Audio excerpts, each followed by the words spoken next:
Welcome students, आपका मेरे channel science classes by doctor Kumkum Saxena में बहुत स्वागत है। और हम कौन से चैप्टर पे चल रहे हैं इस समय?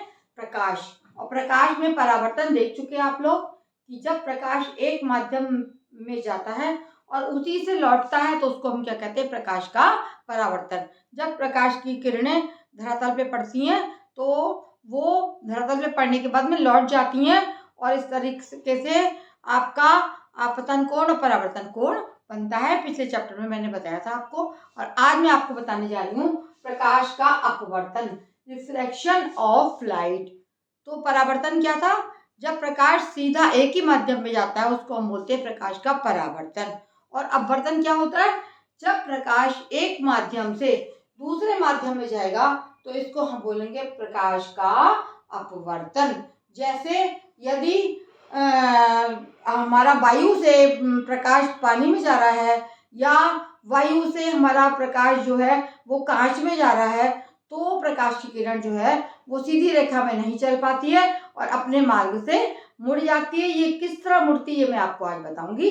इसी क्रिया को हम कहते हैं प्रकाश का अपवर्तन।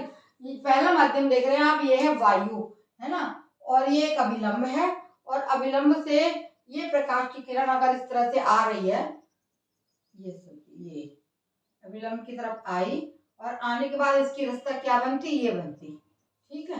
अगर सीधी निकलती तो ये रास्ता होती। लेकिन वायु जो है वो विरल और सघन माध्यम भी आप समझ लीजिएगा। जब माध्यम के कण पास पास होते हैं तो उसको हम बोलते हैं विरल माध्यम, सघन माध्यम सॉरी। और जब हमारे माध्यम के कण दूर दूर होते हैं तो उसको हम बोलते हैं विरल माध्यम। तो वायु क्या है? वायु एक विरल माध्यम है और कांच एक सघन माध्यम है। इसमें कांच में ठोस के जो कण है, अणु, वो पास पास होंगे और वायु में जो है कण जो है वो बहुत दूर दूर होते हैं। तो जब विरल, इसको बोलते हैं हम विरल माध्यम, विरल कहलाएगा विरल माध्यम। और कांच है एक सघन माध्यम, वायु की अपेक्षा सघन माध्यम। सघन माध्यम में जब कोई प्रकाश की किरण विरल माध्यम से सघन माध्यम में आती है तो वो क्या करेगी? वो अभिलंब, ये क्या है? ए भी अभिलंब है, अभिलंब की ओर झुक जाएगी, यानी ये किरण ऐसे ना जाके ये ऐसे आ जाएगी इस तरीके से। तो ये है हमारी आपतित किरण, आपतित किरण। और यहां से निकलने वाली किरण ये कहलाएगी, ये ऐसे आ रही है और इधर से निकल रही है, ये कहलाएगी अपवर्तित किरण, अपवर्तित किरण। इसको जाना कैसे था? ऐसे जाती, अगर सीधे जाती तो सीधे ना जाके ये जो अभिलंब ए भी है इसकी ओर ये झुक गई तो ये बन गया तुम्हारा आपतन कोण आई और अपवर्तन कोण आर, है ना। आई को बोलेंगे मैं आपतन कोण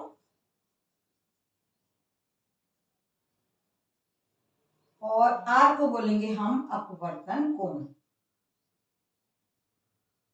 सीधे सीधे आपने देख लिया क्या हुआ। जब प्रकाश की किरण एक विरल माध्यम से सघन माध्यम में जाती है तो अभिलंब ए बी की ओर झुक जाती है और इस प्रकार से अभिलंब से एक कोण बनाती है जिसको हम क्या कहते हैं? अपवर्तन कोण। आर क्या है? अपवर्तन कोण और आई क्या है? आपतन कोण। ये कहलाता है तुम्हारा प्रकाश का अपवर्तन। इसी तरीके से दूसरा माध्यम, दूसरे पे आ जाइए। ये कांच है और ये वायु है, तो ये है तुम्हारा सघन माध्यम और वायु जो है वो विरल माध्यम है। ये सघन माध्यम हो गया, वायु विरल माध्यम हो गई।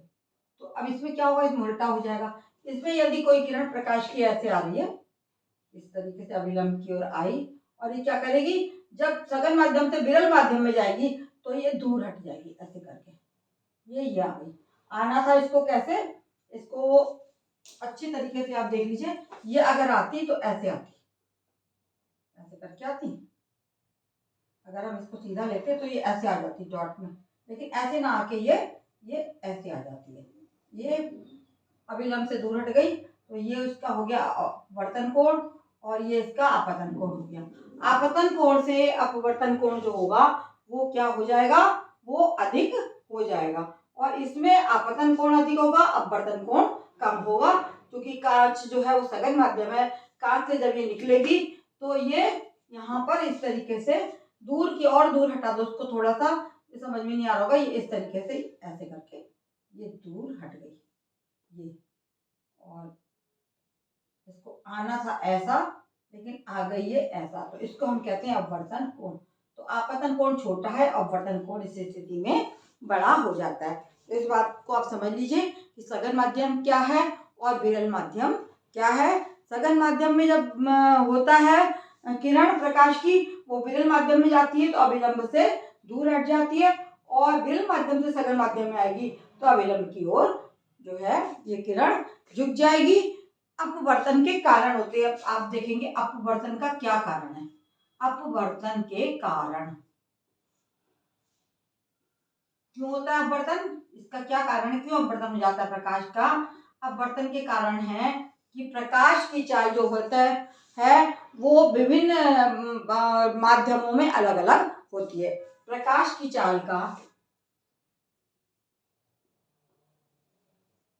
चाल विभिन्न माध्यमों में अलग अलग होती है। विभिन्न माध्यमों में अलग अलग होती है।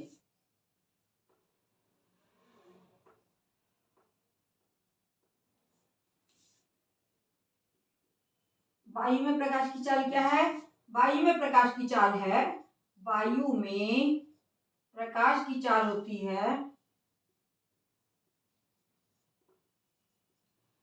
वायु जो है हवा है ना, हवा में प्रकाश की चाल है 3 × 10⁸ मीटर प्रति सेकंड। वायु जो कि क्या है, एक विरल माध्यम है।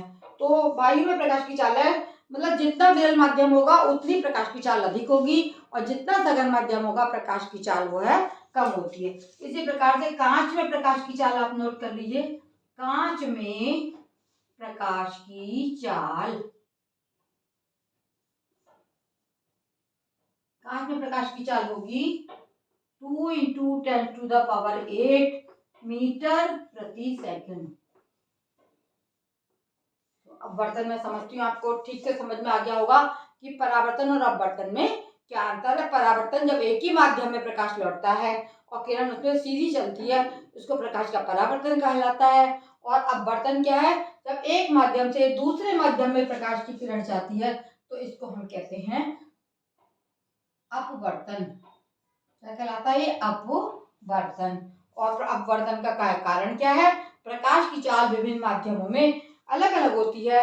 वायु में प्रकाश की चाल ये है और कांच में प्रकाश की चाल ये है। आई को हम बोलते हैं आपतन कोण और आर को बोलते हैं अपवर्तन कोण। जब विरल माध्यम से सघन माध्यम में प्रकाश जाएगा तो जो हमारा आपतन कोण है वो बड़ा होगा और अपवर्तन कोण छोटा होगा। लेकिन यदि सघन माध्यम से विरल माध्यम में जा रही है प्रकाश तो हमारा क्या होगा कि उस समय हमारा अपवर्तन कोण ज्यादा होगा, आर बड़ा होगा और आई छोटा होगा। आपको मेरा क्लास अच्छा लगता है तो बच्चों इसको अवश्य सब्सक्राइब करें और अवश्य आप इसको शेयर करें, जिससे अन्य बच्चों को भी इसको देखने को मिल जाए। बहुत बहुत धन्यवाद।